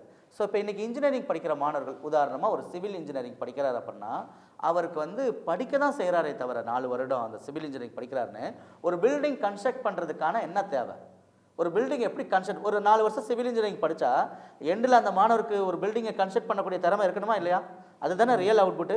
வெறும் டிகிரி 80% மார்க் தேவையில்லைல்ல, அது ஒரு நிலவு சீட்டு மட்டும்தான். கரெக்டாக இல்லையா? ஸோ அப்போ வந்து மாணவர்கள் அந்த ஸ்கில்லை டெவலப் பண்ணிக்கிறணும். ஓகேங்களா? இப்போ அது மாதிரி எலக்ட்ரிக்கல் இன்ஜினியரிங் படிக்கிறாங்க அப்படின்னா, இன்றைக்கி எலக்ட்ரிக் இன்ஜினியரிங் படிக்கிற மாணவர்களுக்கு ஃபேன் ரிப்பேர் பண்ண தெரியறதில்ல, எலக்ட்ரிக் ஒர்க் பார்க்க தெரியறதில்ல. ஓகேங்களா? அப்போ எப்படி மாணவர்கள் இன்ஜினியரிங் கற்றுக்கிட்டாங்கன்னு சொல்ல முடியும்? இன்ஜினியரிங் கற்றுக்கிட்டவங்களுக்கு நிறைய வாய்ப்புகள் இருக்குது. ஓகேங்களா? ஸோ இதுக்கு வந்து காரணம் என்னென்னா, பாடப்புத்தகத்தை மட்டுமே மாணவர்கள் படிக்கிற காலங்களில் படிக்கிறனால தான் வந்து வாய்ப்புகள் இல்லை. ஸோ நிறைய வந்து இப்போ நிறைய கல்வி நிறுவனங்கள் இப்போ என்ன பண்ணுறாங்க அப்படின்னா, ஒரு காலேஜ் இருக்குன்னா அந்த காலேஜுக்குள்ளே இண்டஸ்ட்ரியை கொண்டு வந்துடுறாங்க. அந்த மாணவர்களுக்கு காலையில் தியரி நடக்குது, மதியானம் அந்த இண்டஸ்ட்ரியில் போய் ப்ராக்டிக்கல் கற்றுக்குறாங்க. அப்போ அந்த 4 வருஷம் முடியும் போது அந்த மாணவர்கள் ஸ்கில்லாக தானே வெளியில் வருவாங்க. ஸோ இது மாதிரி தான் சென்ட்ரல் கவர்மெண்ட் என்ன பண்ணாங்க அப்படின்னா, சென்ட்ரல் கவர்மெண்ட்டு, யூஜிசி, ஏஐசிடி எல்லாம் என்ன ஒரு முடிவு பண்ணாங்க அப்படின்னா, மாணவர்கள் படிக்கிறாங்க ஆனால் இண்டஸ்ட்ரியில் வேலை கிடைக்கிறதில்ல. இண்டஸ்ட்ரிக்கு நிறைய ஆட்கள் தேவை, ஆனால் அவங்களுக்கு தேவையான மாணவர்கள்ட்ட குவாலிட்டி இல்லை. அப்போ என்ன பண்ணாங்க, பேச்சுலர் ஆஃப் ஒகேஷ்னல் பிஓக் அப்படின்னு ஒரு டிகிரியை கொண்டு வந்தாங்க. இது எப்படின்னா மல்டி என்ட்ரி மல்டி எக்ஸிட் மாதிரி. அதாவது இந்த பிஓக் கோர்ஸ், உதாரணமாக பிஓக் இன் எலக்ட்ரிக்கல் இன்ஜினியரிங்னு வச்சுக்கோங்களேன். ஃபஸ்ட் இயர் படித்தா டிப்ளமோ சர்டிஃபிகேட், செகண்ட் இயர் முடித்தா அட்வான்ஸ் டிப்ளமோ, தேர்ட் இயர் முடித்தா தான் டிகிரி. மாணவர்கள் 30% 50% தான் காலேஜில் போய் தியரி கற்றுக்குருவாங்க. ரிமைனிங் 50% மாணவர்கள் வந்து அந்த இண்டஸ்ட்ரி சார்ந்து ப்ராக்டிக்கலாக கற்றுக்குருவாங்க. இப்போ ஒரு மாணவர் வந்து வாரத்தில் 5 நாள் காலேஜ்னா 2 நாள் தியரி கற்றுக்கிறாரு காலேஜ் போய், மீத 3 நாள் அந்த எலக்ட்ரிக்கல் இண்டஸ்ட்ரியில் போய் ப்ராக்டிக்கலாக கற்றுக்கிறாரு. இப்போ ஐடி சார்ந்த கோர்ஸே இருக்குன்னு வச்சுக்கோங்களேன், பிஓகே இன் ஐடி டெக்னாலஜின்னு. மாணவர் 2 நாள் தான் காலேஜில் போய் தியரி படிக்கிறாரு ஐடியில், மீத 3 நாள் கம்பெனிக்கே போய் ப்ராக்டிக்கலாக இண்டஸ்ட்ரியில் சாஃப்ட்வேர் டெவலப் பண்ணுறது கற்றுக்கிறாருன்னா அவர் டிகிரி முடிச்சோடனே வேலை கிடச்சிருமா இல்லையா? ஸோ ஸ்கில் பேஸ்டாக இருந்துச்சுன்னா கண்டிப்பாக மாணவர்களுக்கு வேலை வாய்ப்புகள் அதிகம். இன்ஜினியரிங் படித்தா நிறைய வாய்ப்புகள் இருக்குது சார். இப்போ வந்து இன்ஜினியரிங் நிறைய பேர் இன்ஜினியரிங் படிச்சுட்டு ஸ்கில்லே வளர்த்துக்கிற மாட்டான், 4 வருஷம் ஊர் சுற்றுவான், எதுவுமே படிக்க மாட்டான், பாடப்புத்தகத்தை மட்டும் எக்ஸாம் டைமில் படித்து பாஸ் பண்ணியிருப்பான், அது கூட கஷ்டப்பட்டு பாஸ் பண்ணியிருப்பான். ஆனால் முடிச்சோடனே வேலை கண்டிப்பாக எனக்கு கொடுத்தாகணும் அப்படின்னா மாணவர்களுக்கு வந்து அது கிடைக்காது. ஏன்னா தனக்கு வேலை கிடைக்கலன்ற உடனே அந்த கோர்ஸ் வந்து ஸ்கோப் இல்லை அப்படின்னு சொல்கிறதும் தவறானது. ஸோ கண்டிப்பாக இன்ஜினியரிங் படித்தா வாய்ப்புகள் நிறையா இருக்குது. யாருக்கு திறமை இருக்கோ அவங்களுக்கு வாய்ப்புகள் இருக்கும். பொலிட்டிக்கல் சயின்ஸு, சோஷியல் ஒர்க்கு, இந்த மாதிரியான துறைகள் எல்லாம் ரொம்ப குறைவான காலேஜில் தான் வந்து இங்கே இருக்கிறத பார்க்க முடியுது. அந்த படிப்புகளுக்கு ஸ்கோப் இல்லையா சார்? எதனால் வந்து அந்த படிப்புகள் இங்கே கல்லூரிகள், பல்கலைக்கழகங்களில் இல்லை, மாணவர்களும் அதை பெரும்பாலும் தேர்ந்தெடுத்து படிக்கிறது இல்லை சார்? ஆக்சுவலி இந்த பொலிட்டிக்கல் சயின்ஸ் அப்படிங்கிற படிப்பு வந்து யார் படித்தா ரொம்ப சூட்டபுளாக இருக்கும் அப்படின்னா, யார் கவர்மெண்ட் செக்டார் ஜாப்ஸ்க்கு போகணும்னு விரும்புகிறாங்களோ, உதாரணமாக யார் ஐஏஎஸ் ஆகணும் நினைக்கிறாங்களோ, ஐஏஎஸ் ஆகிறதுக்கு இப்போ ஐஏஎஸ் உடைய சிவில் சர்வீஸ் எக்ஸாமினேஷன் எழுதணும். சிவில் சர்வீஸ் எக்ஸாமினேஷன் எழுதுறதுக்கு என்ன எலிஜிபிலிட்டினா, any degree is eligible. MBBS படித்தவங்களும் ஐஏஎஸ் ஆகலாம், இன்ஜினியரிங் படித்தவங்களும் ஐஏஎஸ் ஆகலாம், லா படித்தவங்களும் ஐஏஎஸ் ஆகலாம். அப்போ எனி டிகிரி படித்தவங்க எலிஜிபிள். ஆனால் நீங்கள் ஐஏஎஸ் தான் முடிவு பண்ணிட்டீங்க அப்படின்னா சிம்பிளான ஒரு டிகிரி எடுத்து படிக்கலாம். அது ஹிஸ்ட்ரியாக இருக்கலாம், எக்கனாமிக்ஸாக இருக்கலாம். ஓகேங்களா? பொலிட்டிக்கல் சயின்ஸ்லாம் நிறைய பேர் இன்றைக்கி ஐஏஎஸ் ப்ரிப்பேர் பண்ணுறவங்க படிக்கிறவங்க பொலிட்டிக்கல் சயின்ஸ். ஏன்னா அவங்க ப்ரிலிமினரி எக்ஸாம் முடிச்சு மெயின் எக்ஸாம் போகும்போது, இப்போ ஐஏஎஸில் பார்த்தீங்கன்னா ப்ரிலிமினரி எக்ஸாம் முடிச்சு மெயினுக்கு போவாங்க, மெயின் எக்ஸாம் முடிச்சு இன்டர்வியூக்கு போவாங்க ஐஏஎஸில். இப்போ இந்த மெயின் எக்ஸாமில் ஆப்ஷனல் சப்ஜெக்ட்னு இருக்குது. அப்போ அவங்க பொலிட்டிக்கல் சயின்ஸை எடுத்துக்கலாம். டிகிரிலையும் political science, BA political science or BSc political science எடுக்கிறாங்க. இங்கே ஸ்பெஷலைசேஷன் பொலிட்டிக்கல் சயின்ஸ்னால் மேட்ச் ஆகுதா இல்லையா? அவங்களுக்கு ரொம்ப யூஸ்ஃபுல்லாக இருக்கும். அப்போ ஐஏஎஸ் தான் கனவு அப்படின்னா, அட்மினிஸ்ட்ரேஷன் சைடில் கவர்மெண்ட்டுடைய பாலிசி சைடு ஒர்க் பண்ணணும்னு நினைக்கிறீங்க அப்படின்னா நீங்கள் வந்து பொலிட்டிக்கல் சயின்ஸ் எடுத்து வந்து தாராளமாக படிக்கலாம். ஸோ இப்போ நீங்கள் வந்து சிவில் சர்வீஸ் மட்டும் இல்லை, தமிழ்நாடு கவர்மெண்ட்டோடைய ஜாப்ஸாக இருக்கலாம், ஸ்டாஃப் செலெக்ஷன் கமிஷன் எக்ஸாமினேஷன் இருக்குது சென்ட்ரல் கவர்மெண்ட்டோட இது, அதில் போகலாம். ஸோ அதுக்கப்புறம் வந்து பார்த்திங்க அப்படின்னா இவங்களுக்கு வந்து நிறையா இருக்குது, டிஃபென்ஸ் இருக்குது, ரயில்வே இருக்குது, இதில் எல்லாம் போனோம் அப்படின்னா இந்த மாதிரி பொலிட்டிக்கல் சயின்ஸோ நீங்கள் சொல்கிற மாதிரி ஹிஸ்ட்ரியோ எக்கனாமிக்ஸோ இந்த மாதிரி சிம்பிள் டிகிரி எடுத்து தாராளமாக போகலாம். ஓகேங்களா? இது சில குறைவான கல்லூரிகள் தான் இருக்குது. ஏன் அப்படின்னா இது வந்து இதை படித்து அவங்க இந்த துறைக்கு போகலாம் அப்படின்னா கவர்மெண்ட் ஜாப் தான் அதுக்கு மேக்ஸிமம் சூட்டபுளாக இருக்குது. இப்போ பொலிட்டிக்கல் சயின்ஸ் படிச்சுட்டு ஐடி ஃபீல்டுக்கு போக முடியாது. ஓகேங்களா? ஸோ இவங்க பொலிட்டிக்கல் சயின்ஸ் படிச்சுட்டு லா சைடில், இப்போது லீகல் சைடில் வந்து என்ன அப்படின்னா இப்போ ஒரு அட்வொகேட் இருக்காங்க, அவங்களுக்கு வந்து ஜஸ்ட் ஒரு அசிஸ்டண்ட்டாக வேணால் ஒர்க் பண்ணலாமே தவிர they cannot practise as a lawyer. ஓகேங்களா? ஸோ அதனால் மாணவர்களுக்கு ஸ்கோப் கம்மியாக இருக்கனால இந்த ஃபீல்டு வந்து அதிகமாக சூஸ் பண்ண மாட்டேங்கிறாங்க. ஆனால் கவர்மெண்ட் செக்டாரில் போகிறவங்கலாம் இதை மேக்ஸிமம் சூஸ் பண்ணுறாங்க. BSc political science and administration, public administration, இந்த மாதிரி கோர்ஸ் எல்லாம் எடுக்கிறாங்க. பெண்கள் வந்து என்ன மாதிரியான துறைகளை தேர்ந்தெடுத்து படிக்கலாம்? அவங்களுக்கான ஸ்காலர்ஷிப்லாம் என்ன சார் இருக்குங்க? பெண்கள் வந்து இந்த துறையை தான் தேர்வு செஞ்சு படிக்கணும் அப்படின்னு இல்லை. ஆண்கள் என்ன படிக்கிறாங்களோ எல்லா துறையிலும் இன்றைக்கி பெண்கள் சாதிக்கிறாங்க. ஓகேங்களா? அதே மாதிரி அவங்களுக்கு வந்து ஸ்காலர்ஷிப் பார்த்திங்கன்னா எல்லா ஸ்காலர்ஷிப்லேயும் பெண்களுக்கு ரிசர்வேஷன் இருக்குது. சென்ட்ரல் கவர்மெண்ட்டோடைய ஸ்காலர்ஷிப்லேயே பெண்களுக்கு 30% ரிசர்வேஷன் இருக்குது. மாற்றுத்திறனாளிகளுக்கு ரிசர்வேஷன் இருக்குது. அது மாதிரி சில ஸ்காலர்ஷிப்லாம் பெண்களுக்காகவே இருக்குது. உதாரணமாக இன்றைக்கி வந்து பார்த்திங்க அப்படின்னா ஃபேர் அண்ட் லவ்லி பெண்கள் அதிகமாக யூஸ் பண்ணுறாங்க. ஆனால் அதே ஃபேர் அண்ட் லவ்லி ஸ்காலர்ஷிப் கொடுக்குறாங்க பெண்களுக்காக படிக்கிறதுக்காக. ஸ்கூலில் இருந்து பிஹெச்டி படிக்கிற வரைக்கும் ஃபேர் அண்ட் லவ்லி ஸ்காலர்ஷிப் கொடுக்குறாங்க. ஓகேங்களா? ஸோ இந்த மாதிரி பெண்களுக்குன்னே நிறைய ஸ்காலர்ஷிப் இருக்குது. உதாரணமாக சில ஸ்காலர்ஷிப்லாம் வந்து பார்த்திங்க அப்படின்னா ஏஐசிடிஇ பிரகதி ஸ்காலர்ஷிப்னு இருக்குது. பெண்கள் வந்து ஒரு வீட்டில் ஒரே ஒரு பெண், ஒரே ஒரு குழந்தை, அந்த பெண் குழந்தை சிங்கிள் கேர்ள் சைல்டாக இருக்காங்க, அல்லது 2 சைல்டுமே பெண் குழந்தையாகவே இருக்கிறாங்க அப்படின்னா ஏஐசிடி பிரகதி ஸ்காலர்ஷிப் வந்து இன்ஜினியரிங்கோ டிப்ளமோவோ படிக்கிறாங்க அப்படின்னா 36,000 ரூபாய் ஸ்காலர்ஷிப்பாக கொடுக்குறாங்க. இதுக்கு ஏஐசிடி வெப்சைட்டில் போய் பார்க்கலாம், சென்ட்ரல் கவர்மெண்ட்டோடைய நேஷனல் ஸ்காலர்ஷிப் போர்ட்டலில் போய் பார்க்கலாம். ஓகேங்களா? அதே மாதிரி வந்து பார்த்திங்க அப்படின்னா பெண்கள் அண்டர் கிராஜுவேஷன் முடிச்சுட்டு மாஸ்டர் டிகிரி போகிறாங்க அப்படின்னா யூஜிசி இந்திரா காந்தி ஸ்காலர்ஷிப்னு இருக்குது. அண்டர் கிராஜுவேஷன் வந்து ஆர்ட்ஸ் அண்ட் சயின்ஸில் முடிச்சிட்டாங்க, இப்போ எம்எஸ்சி எம்ஏ படிக்க போகிறாங்க அப்படின்னா அவங்களுக்கு ஃபுல் ஸ்காலர்ஷிப் வந்து சென்ட்ரல் கவர்மெண்ட் கொடுக்குறாங்க. யாருக்குன்னா single girl child or girl child double girl சைல்டாக இருக்காங்க. பையன் ஒரு 2 பொண்ணு ஒரு பையன் அவங்களுக்கு கிடையாது. ஓகேங்களா? 2மே பொண்ணு அல்லது ஒரே ஒரு பொண்ணு அப்படிங்கிறது தான் maximum single girl child. So அந்த மாதிரி இதில் அவங்க ஸ்காலர்ஷிப்லாம் அவைல் பண்ணலாம். இப்போ பெண்களுக்கு வந்து குறிப்பாக எந்த படிப்பெல்லாம் சேஃப்டியாக இருக்கும் அப்படின்னா, ஏன்னா பெண்களுக்கு வந்து அவங்க படிப்பாங்க, மேரேஜுக்கு அப்புறம் அவங்களுடைய சூழ்நிலைகள் மாறலாம், குழந்தைகளை வளர்க்கணும். அப்போ அந்த மாதிரி சூழ்நிலையில் பெண்களுக்கு எந்த மாதிரி படிப்பை படித்தா கொஞ்சம் சூட்டபிள் இருக்குது அப்படின்னா ப்ரொஃபஷனல் ஜாப்ஸ். இப்போ வந்து அவங்களுக்குலாம் இண்டஸ்ட்ரியில் போய் ஒர்க் பண்ணுறதுங்கிறது ரொம்ப டிஃபிகல்ட்டாக இருக்கும். மேரேஜுக்கு முன்னாடி வேணால் அவங்க ஒர்க் பண்ணலாம், மேரேஜுக்கு அப்புறம் அவங்கள ஒரு குழந்தைகளை வளர்க்கணும், நிறையா ரெஸ்பான்சிபிலிட்டி வந்துடும் அவங்களுக்கு. அப்போ அவங்க மல்டி டாஸ்க் பண்ணும்போது அவங்களுக்கு ரொம்ப டிஃபிகல்ட்டிஸ் வரும். ஸோ அப்போ பெண்கள் வந்து என்னென்னா ஒரு ஒரு ஒரு ப்ரொஃபஷனல் ஜாப்ஸ், உதாரணமாக டீச்சிங் லைனில் பெண்கள் போகலாம். ஓகேங்களா? So school or college teaching சைடில் போகலாம். முக்கியமாக பெண்கள் படிக்கக்கூடிய படிப்பு வந்து பார்த்திங்கன்னா பிஎஸ்சி நியூட்ரிஷன் அண்ட் டயட்டிஷியன் படிப்பெல்லாம் படிக்கிறாங்க. நியூட்ரிஷன் கற்றுக்கிட்டாங்க அப்படின்னா தான் குழந்தைக்கு என்ன கொடுக்கணும், தான் ஹஸ்பண்டுக்கு என்ன கொடுக்கணும், தான் மாமனார் மாமியா வந்து சுகர் பேஷண்ட்டாக இருக்காங்கன்னா அவங்களுக்கு என்ன கொடுக்கணும், ஸோ அப்படி என்ன உணவை சாப்பிடணும், எதை சாப்பிடக்கூடாதுன்னு தெரிஞ்சினாலே இன்றைக்கி நோய் நொடியிலேருந்து நம்மளை பாதுகாத்துக்கலாம். ஸோ அதனால் இப்போ அவங்களுக்கு இது அவங்க லைஃபுக்கு ரொம்ப யூஸ்ஃபுல். அதே மாதிரி இதை அவங்க ப்ரொஃபஷனாகவும் மாற்றலாம். பிஎஸ்சி எம்எஸ்சியில் வந்து அவங்க வந்து நியூட்ரிஷன் அண்ட் டயட்டிஷியன் படிச்சிருந்தாங்கன்னா ஹாஸ்பிட்டல்களில் அவங்க நியூட்ரிஷனலிஸ்ட்டாக ஒர்க் பண்ணலாம், இவங்களே தனி சென்டர் வச்சு ஒர்க் பண்ணலாம். ஸோ இந்த மாதிரி நிறைய வாய்ப்புகள் இருக்குது. அடுத்து இதே மாதிரி வந்து பார்த்திங்கன்னா பெண்கள் இன்றைக்கி வந்து இப்போ நமக்கு வந்து பொதுவாகவே மனசு நல்லா இருந்தால் தாங்க உடம்பு நல்லா இருக்கும். என்ன, உடம்பு நல்லா இருந்தால் தான் மனசு நல்லா இருக்கும். நம்ம மனசு சரியில்லைனாலே அங்கேயே நம்ம உடம்பு வந்து அஃபெக்ட் ஆக ஆரம்பிச்சிருது. ஓகேங்களா? அப்போ இன்றைக்கி பெண்கள் பிஎஸ்சி சைக்காலஜி எம்எஸ்சி சைக்காலஜிலாம் படித்தாங்க அப்படின்னா இன்றைக்கி பெண்கள் வந்து பெண்கள் மட்டும் இல்லை, இது நான் சொல்கிற படிப்பு பெண்கள் மட்டும் இல்லை ஆண்களும் படிக்கலாம். குறிப்பாக ஆனால் பெண்களுக்காக இன்றைக்கி பேசுகிறதுனால பெண்களுக்காக சொல்கிறேன். இப்போ பிஎஸ்சி எம்எஸ்சி சைக்காலஜிலாம் படித்தாங்க அப்படின்னா அவங்க வந்து இன்றைக்கி கவர்மெண்ட்டில் ஒரு ஆர்டர் போட்டாங்க சமீபத்தில், ஒரு ஸ்கூல் மேட்டரில் பிரச்சனையானனால போட்டாங்க. எல்லா ஸ்கூல்கள்லையும் காலேஜ்கள்லையும் இண்டஸ்ட்ரிகள்லையும் சைக்காலஜிஸ்ட்டை அப்பாயின்மெண்ட் பண்ணுங்க அப்படின்னு, பர்டிகுலர் ஸ்கூல்கள் எல்லாம் அப்பாயின்மெண்ட் பண்ணுங்க. ஏன்னா ஒவ்வொரு குழந்தைகளும் வேறு வேறு ஃபேமிலி சுச்சுவேஷன்லேருந்து படிக்கிறதுக்காக வர்றாங்க, அவங்களுக்கு பல மன அழுத்தங்கள் இருக்கலாம். அப்போ அதுக்கெல்லாம் அந்த ஸ்டூடெண்ட்ஸ்க்கு கவுன்சிலிங் கொடுக்கணும். இன்றைக்கி ரொம்ப ரொம்ப முக்கியமானது கவுன்சிலிங் கொடுக்கணும். அப்போ எல்லாரும் பல பிரச்சனைகள்ல இருந்து வர்றோம். அப்போ அதுக்கு வந்து சைக்காலஜிஸ்ட் அப்பாயின்மெண்ட் பண்ணி சொல்லியிருந்தாங்க, கவர்மெண்ட்டில் ஜீவோ போட்டிருந்தாங்க. ஆனால் ஆட்கள் கிடைக்கல சைக்காலஜி படித்தவங்க. ஆக பெண்கள் சைக்காலஜி படித்தாங்கன்னா ஸ்கூல்களில் காலேஜ்களில் இண்டஸ்ட்ரிகள் எல்லாம் கவுன்சிலிங் இருக்கிற சைக்காலஜிஸ்டாக ஒரு 4 பேர் லைஃப்பை சேஞ்ச் பண்ணி விட்டா, அவங்க பிரச்சனைகளை சால்வ் பண்ணி விட்டா பெரிய நன்மை இல்லையா? இந்த நேர்காணல் பார்த்த உங்களுக்கு ஏதேனும் சந்தேகங்கள் இருந்தால் கமெண்ட் பாக்ஸில் கமெண்ட் பண்ணுங்கள். இந்த நிகழ்வில் கலந்து கொண்டு பல்வேறு சந்தேகங்களையும் பல்வேறு விஷயங்களையும் பகிர்ந்து கொண்டமைக்காக நன்றி சார். நன்றி சார். தேங்க்யூ.